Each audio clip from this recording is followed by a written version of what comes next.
자, 지금부터는 별난 코인 시간으로 들어가 보도록 하겠습니다. 우선 천프로 전문가님, 오늘의 첫 번째 별난 코인, 어떤 코인 가지고 오셨을까요? 네, 오늘 첫 번째로 이제 볼 거는 물론 이제 뭐 국내 거래소에 이제 상장은 안 돼 있지만 이제 루나 클래식에 대해서 좀 약간 알아보도록 하겠습니다. 사실 제가 이 방송이 계속되는 한 이 루나 코인 관련해서는 꾸준히 방송을 통해서 좀 이제 뭐 그 바라보는 시각 이런 부분들을 조금 이야기를 좀 집중적으로 이렇게 다뤄보려고 하기 때문에 루나코인 보유하고 계시는 분들이라면 좀 잘 기억을 하셔야 될 것 같아요.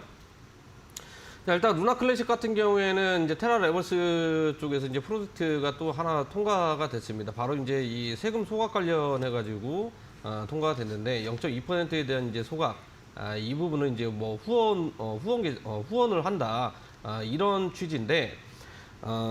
이제 그 2% 이제 소각 세금에 대한 이제 10%입니다. 쉽게 얘기하면 이제 전체 소각되는 물량이 10%가 아니라 0.2%에 대한 10%거든요. 그러면 0.002% 정도 되겠죠. 이 부분을 따로 이렇게 우리 기여도의 그 말 그대로 보상을 해주겠다, 거의 이제 주겠다라고 이제 좀 해석을 할 수 있을 것 같아요. 쉽게 얘기하면. 트레이더가 있습니다. 만약 이제 매매하는 사람이 있는데 이제 굉장히 큰 금액을 가지고 이제 매매를 하는데 수수료 좀 약간 많이 발생이 되겠죠. 또 이제 온체인 내에서도 이제 거래 이제 트랜잭션 통해 가지고 이제 세금 발생되는데 여기를 만약에 좀 활발하게 이제 한다 그러면 거의 이제 몰아주기식이라고 좀 생각을 하시면 좋을 것 같아요.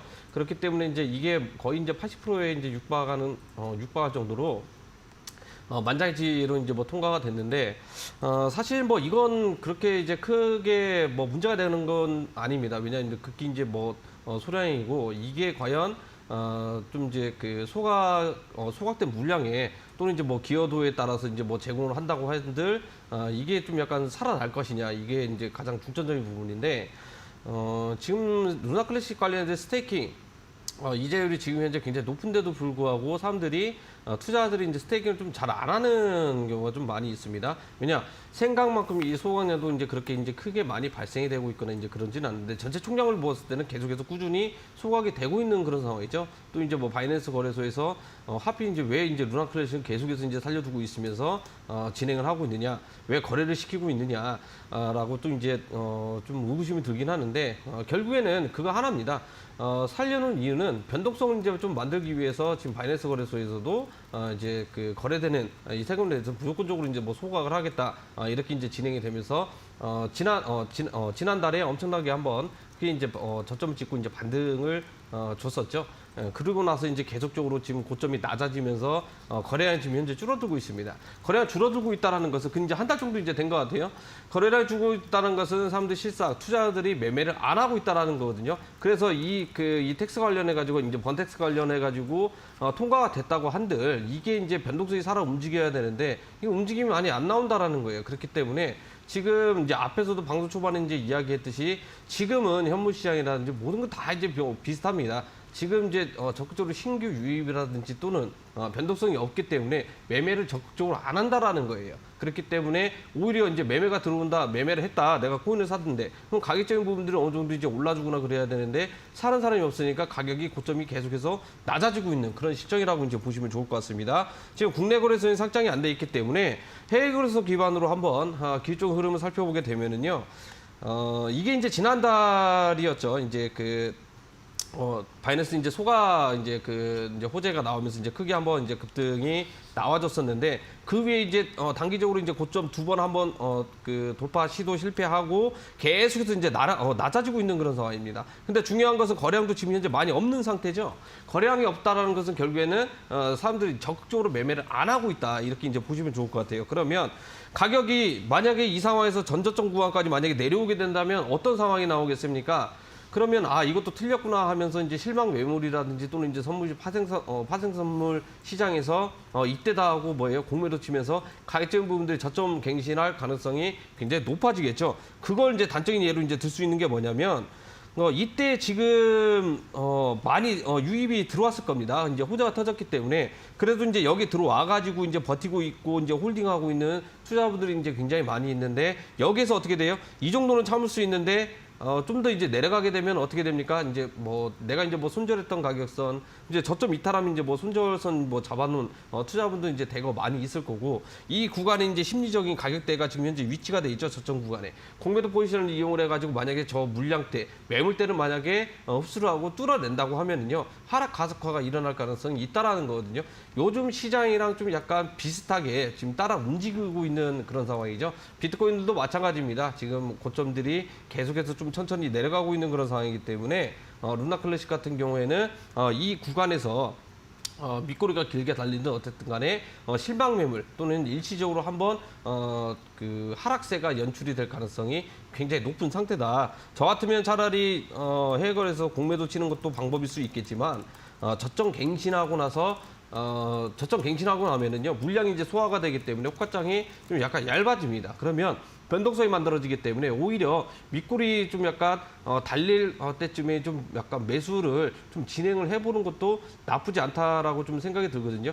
그만큼 오히려 내려가는 것보다 올라가는 쪽 꼬리 달리면서 매매를 해서 들어가면은요 그 이후에 만약에 저점 갱신이 또 안 나온다 그러면 나는 어디에 샀습니까? 저점에서 매수한 거예요. 그러면 나중에 어느 정도 올라간다 그러면 결국에는 이제 내려가는 것보다 더 한 차례 또 이제 올라갈 가능성이 전체적인 코인 시장이 나와줄 가능성이 있다라는 거거든요. 그러면 고점 부분에서 매도하시면 될 것 같습니다. 자, 첫 번째 별난 코인으로는 루나 클래식을 살펴보셨는데요. 일단 요즘은 한 달 정도 고점이 낮아지면서 거래량도 계속 줄어들고 있는 상황이라서 실망 매물이 나올 수도 있다, 하락세가 나올 수도 있다라고 말씀드렸는데요. 다만 좀 꼬리가 달린다면 그때는 매수가 가능해 보인다라고 설명해 드렸으니까요. 이 점 참고를 하시면 될 것 같습니다.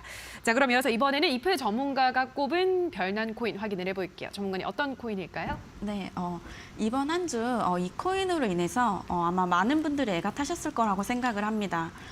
카카오 게임즈 자회사인 대표 코인 바로 보라코인인데요. 카카오 게임즈는 이 보라코인 발행사를 인수를 했는데요. 이로 인해서 카카오 관련 이슈가 나올 때마다 가장 민감하게 반응을 하는 대표적인 코인입니다. 며칠 전에 그 카카오 서비스 장애가 있었을 때도 시세가 정말 민감하게 반응을 하였고 자회사가 출시한 그 블록체인 횡령 의혹으로 인해서 이번 한 주 많은 분들이 아마 대응하시기 힘드셨을 거라고 생각을 하는데요. 이 보라코인 블록체인 기반 디지털 콘텐츠 플랫폼으로서 웹 입점형 기반 게임 기업들이 웹 3.0 기반 게임 시장에 진출을 하고 있는 만큼 향후 이제 직접적인 수혜를 받을 수 있는 종목으로 예상을 하고 있습니다. 이 보라코인 같이 한번 이제 차트 흐름을 한번 같이 보도록 하겠습니다. 21년도에는 지금 차트를 보시면 무려 지금 그러니까 21년도 총 상승이 무려 4,000%를 보여줄 만큼 지금 시세 폭등이 엄청 났었던 코인입니다. 현 시세가 지금 앞에서 말씀드린 이슈와 현재 뭐 시장 자체에서 미 연준의 금리 인상 부분과 뭐 여러 가지 악재들로 인해서 시세가 하락하는 모습을 보여주고 있기는 하나 현 부근에서 만약에 시세 반등이 나올 시에 단기적으로 지금 저항 라인을 보신다고 하면은 이 보라코인 단기적인 지금 저항선은 340원 부근을 지금 단기적인 저항선으로 보시고 대응하시길 바랍니다. 현재 시장 자체가 너무나 많은 이슈들로 인해서 혼란스러운데요. 이러한 시장의 그 등락폭과 이슈들에 상관없이 저희가 이제는 선물 시장 이제는 공략할 수 있는 방법 안내해 드릴 테니 저희 상단 이제 노란톡으로 문의 주시면 모든 거 다 공개해 드리도록 하겠습니다. 자, 이프 전문가가 뽑은 별난 코인은 보라 코인을 가지고 오셨는데요. 웹 3.0의 수혜 코인이다라고 말씀해드렸고 지난 2021년 시세 폭등이 엄청났던 코인인데 지금은 또 오른 만큼 빠지고 있긴 하지만 단기 반등이 나올 수 있는 가능한 구간이다라고 설명해드렸으니까요. 이 점 참고하시면 되겠습니다. 자, 그럼 이어서 또 1000% 전문가가 꼽은 두 번째 별난 코인도 확인을 해볼게요. 이번에는 어떤 코인인가요? 네, 이번 코인은 지난주하고 좀 약간 비슷합니다. 리프 코인에 대해서도 이제 알아볼 텐데 새롭게 이제 또 내용이 업데이트됐기 때문에 향후 이제 움직임이 또 이제 중요한 부분인 것 같아요. 왜냐하면 이제 뭐 최종 판결까지 12월인데 다음 달에 또 이제 수혜 행사가 또 예정이 돼 있습니다. 그러면서 이제 리플 관련해 가지고 다시 한번 이제 소위 말하는 이제 급등 한번 이제 노려보시는 분들도 대거 많을 텐데 이 부분을 좀 약간 좀 간단하고 집중적으로 좀 파헤쳐 보도록 할게요. 이번에 이제 저 리플 쪽에서 이제 나온 호재가 있었죠. 이제 법원에서 이제 흰먼 연설문 해가지고 이제 리플 측이 이제 제공을 해라 이게 나왔습니다. 그 여태까지는 이제 제공이 안 되고 있다 이제 법원에서 이제 최종적으로 이제 뭐 제공을 해라 이렇게 나왔는데 그때 당시 이제 흰먼 연설문이 뭐였냐면 SOC 이제 위원이었죠. SOC 이제 위원이었는데 그 녹음된 파일입니다. 녹음된 파일인데 뭐라고 했었냐? 비트코인과 이제 이더리움은 이제 증권이 아니다. 결국엔 이제 코인은 증권이 아니다. 이 발언이 녹취로 돼 있는데 리플 측에도 좀 제공이 되겠죠. 리플사에서 지금 현재 또 이제 FCC 위원회에서 이제 또 이제 그 법정 공방을 다투고 있는 게 뭐냐면 리플은 증권이다. 증권이 아니다. 이걸로 지금 현재 싸우고 있는데 비트코인과 이더리움은 증권이 아니다. 근데 이제 리플은 증권이다. 결국엔 이제 비트코인 통해 가지고 이제 파생된 상품 중에 하나인데 누구는 되고 누구는 안 되고 이런 상황은 말이 안 된다. 그러면서 이제 리플사가 이제 또 승소 가능성이 지금 현재 굉장히 좀 약간 높아진 그런 상황입니다. 저는 아직까지도 이제 최종 판결은 마음속과 머릿속에 지금 현재 정해져 있습니다. 리플사가 패소할 것 같습니다. 예, 패소할 가능성이 굉장히 높다고 저는 보고 있는 상태고 또 항소해가지고 또 이제 1년 뒤, 2년 뒤에 또 해가지고 계속해서 이건 사골도 이제 거의 다 우려낼 게 없거든요. 몇 년 동안 계속 이 관련해가지고 지금 현재 진행이 되고 있는 그런 상황이기 때문에 지금 뭐 흰먼 연설문 관련해가지고 뭐 리플사 다시 이렇게 가져간다고 해서 이번에 이제 뭐 판결이 승소를 한다. 만약에 승소를 하더라도요, 또 항소를 합니다. 그럼 또 이제 또 진흙탕 싸움이 이제 펼쳐질 가능성이 있기 때문에 오히려 리플사가 승소 안 하는 게 제일 나을 수 있습니다. 왜냐하면 나중에 이제 이게 패소를 해가지고요, 또 이제 항소를 해서 또 진행을 하게 되면 또 이제 법정 공방이 다투겠죠. 그러면 이게 또 이제 나중에는 기대 심리가 또 발생이 돼서 또 이제 급등이 또 이제 나와줄 수 있다라는 거거든요. 오히려 우리 코인 투자하시는 분들은 리플사가 패소하는 게 오히려 좀 더 낫지 않나 이렇게 생각이 듭니다. 만약 승소하게 되면은요 그 이상의 호재가 없습니다. 가격을 올릴 만한 호재가 없기 때문에 냉정하게 이제 분석을 하면 패소를 해야 되는 게 우리 이제 또 이제 그 투자자들 입장에서는 좀 가장 좋은 전략 아니냐라는 좀 생각이 들고요. 물론 이제 개인적인 전략입니다. 저는 패소했으면 좋겠다라는 생각이 들고요. 일단은 리플사가 이제 승소 가능성이 이제 굉장히 높지만 최종 판결까지는 이제 한 달 이상의 이제 시간이 이제 많이 있는 그런 상황이고요. 아직까지도 이제 뭐 법적인 그 제도 장치가 완벽하게 돼 있거나 그렇지는 않습니다. 미국만 보더라도 특별히 이제 뭐 구역이 이제 정해져 있죠. 주마다 이제 약간 정해져 있는데 이 구에서 어떤 주는 이제 허용이 되고 또 어떤 주는 이제 허용이 안 됩니다. 될 거면 이제 전부 다 해야 되는데 이게 지금 현재 어디는 되고 어디는 안 되고 이게 지금 안 되기 때문에 제도적으로 지금 현재 자리가 안 잡혔다. 일부러 안 잡고 있는 상황이라고 좀 보셔도 좋을 것 같아요. 왜냐? 디지털 화폐를 개발하기까지는 시간이 좀 더 걸리기 때문에 다른 코인들이 이 달러 위에 올라가면 안 된다라는 거예요. 그렇기 때문에 제가 앞에서 이제 좀 약간 표현을 했듯이 달러에 도전하게 되면 전부 다 이제 맷돌에 갈려서 날아간다, 날아간다 이렇게 이제 표현을 했을 정도이기 때문에 만약에 달러 위에 군림을 하려고 하는 움직임이 나온다 그러면 이 코인들은 뭐 계속해서 이제 뭐 하락세 나오고 심해지면은 뭐 사라질 가능성도 이제 있다라는 거거든요. 이런 부분까지 좀 약간 생각을 해야 되고 그럼 리플이 가지고 있는 그 스위프트 시스템 이건 뭐 좋지 않냐? 대부분 코인들이요 아마 이제 매매를 해보셔서 아시겠지만 짧아야 10분 안에 전부 다 해외 거래소로 이렇게 그 전송을 시킬 수 있습니다.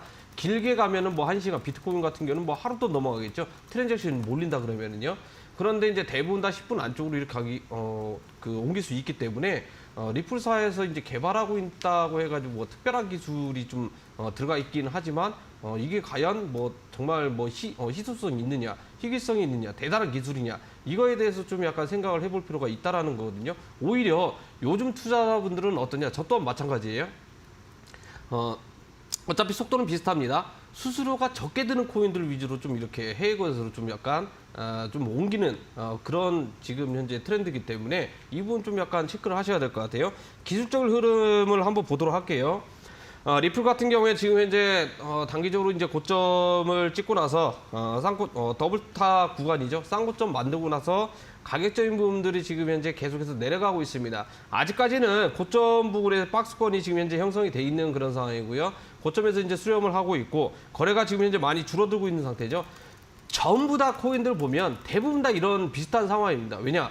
지금 현물 거래량이 많이 줄었다라는 것은 투심이 지금 현재 약화가 돼 있는 그런 상황이다. 그러면 얘가 올라가 주려면 어떻게 해야 돼요? 선물 시장이 지금 현재 주도를 하고 있는 상황이기 때문에 선물 시장에서 일단은 이제 급등세가 나와줘야 현물에서도 지금 현재 움직임이 나온다라는 거거든요. 대부분 다 전체 전 세계 거래소 보면은 거래 대금이 이제 1위로 이렇게 나오는 걸 최소한 세 손가락 안에 드는 거래소들에서 움직임 거래 대금이 터져줘야 국내 거래소 상장된 코인들도 영향을 받는다라는 거거든요. 단독으로 올릴 가능성은 굉장히 낮다라고 좀 보고 있는 상태고 단독으로 올라가는 경우는 딱 하나입니다.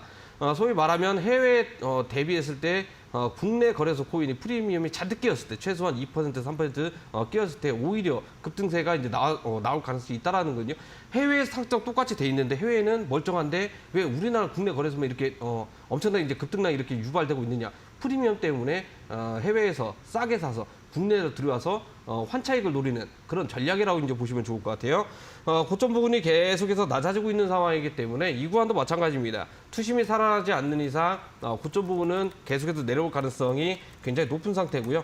물론 이제 하나 또 이제 호재가 있는 거라면 다음 달에 이제 수혜행사가 예정이 돼 있죠. 일시적으로 한번 급등은 줄 수 있겠지만 전체적인 이제 코인 쪽에 투심이 살아나는 게 아니라면 고점을 또 깨러가는 척 하면서 내려올 가능성, 하락할 가능성이 굉장히 높다. 아니면 이 구간에서 오히려 급등하기 직전 가격대까지 또 내려갈 수 있다라는 거예요. 왜냐하면 실망 매물들, 손절 물량들 이게 대거 쏟아져 나오면서 꼬리 달리고 올라갈 가능성이 있겠죠. 이게 코인들이 되게 가만히 보면 주식하고 좀 약간 다른 부분이 있습니다. 왜냐? 대부분 다 비슷합니다. 대부분 다 비슷하게 지금 현재 흐름이 움직이고 있기 때문에 이 코인뿐만 아니라 다른 코인들도 마찬가지. 이게 끼가 많은 코인들 대부분 있잖아요. 뭐 파워레터라든지 뭐 밀크라든지 그다음에 뭐 솔라나 코인, 뭐 엑시, 뭐 인피니티. 뭐 대부분 다 이제 한번 크게 나홀로 개별 코인으로서 크게 급등이 나와줬던 코인들. 이런 끼 많은 코인들은 대부분 다 이제 비슷한 흐름이 나와줄 가능성이 굉장히 높은 상태고요. 만약에 제가 예상한 흐름대로 만약 움직이게 된다면 이전에 한번 크게 갔었던 크게 이제 급등이 나왔던 코인들 있죠. 주식으로 치면은 과거에 상한가 한번 쳤던 종목들 이런 종목들 또 상한가 친다라는 거거든요. 급등이 한번 크게 나왔던 코인들이 이번에 실망 매물 밑꼬리 달고 크게 올라올 가능성이 있기 때문에 좀 전체적으로 좀 보셔야 될 것 같습니다. 이제 몇 가지 코인이 이제 있긴 있는데 그건 나중에 제가 또 이제 온라인 방송에서 좀 이렇게 풀어드리도록 하겠고 지금은 주말도 있고 그다음에 또 뭐 있습니까? 이제 미국 증시라든지 힘이 지금 현재 약한 상태이기 때문에 오히려 고점이 계속 낮아지면서 급등하기 직전 가격대로 회귀할 가능성이 굉장히 높은 상태다. 이 부분만 알고 계시면 좋을 것 같습니다. 자, 마지막으로 변한 코인으로는 리플을 짚어오셨는데요. 계속해서 소송 관련한 이슈가 지지부진하게 이어지고 있습니다. 물론 승소 가능성이 높다라는 이야기가 나오고 있습니다만 지금 시세 자체는 고점 부근에서 박스권 형성하면서 고점이 좀 낮아지고 있는 흐름이기 때문에 이전 급등하기 직전까지 그 가격대까지 내려올 수도 있다라고 짚어드렸으니까요. 이 점도 좀 참고를 하셔야 될 것 같습니다. 워낙 지금 투자 심리가 많이 위축이 돼 있다 보니까 투자 심리가 살아나지 않는다면 또 상승하기가 그다지 쉽지는 않아 보인다라고 설명을 해드렸으니까요. 자, 리플은 이 점을 확인을 하시면 될 것 같습니다. 자, 그리고 샵 3772번으로 함께하고 싶은 전문가 이름을 보내주시면 노란톡에 들어오실 수 있고요. 노란톡에 들어오셔서 더 많은 코인에 대한 정보는 실시간으로 받아가 보시기 바랍니다. 자, 그럼 변한 코인 다시 한번 화면으로 정리를 하고 오시죠.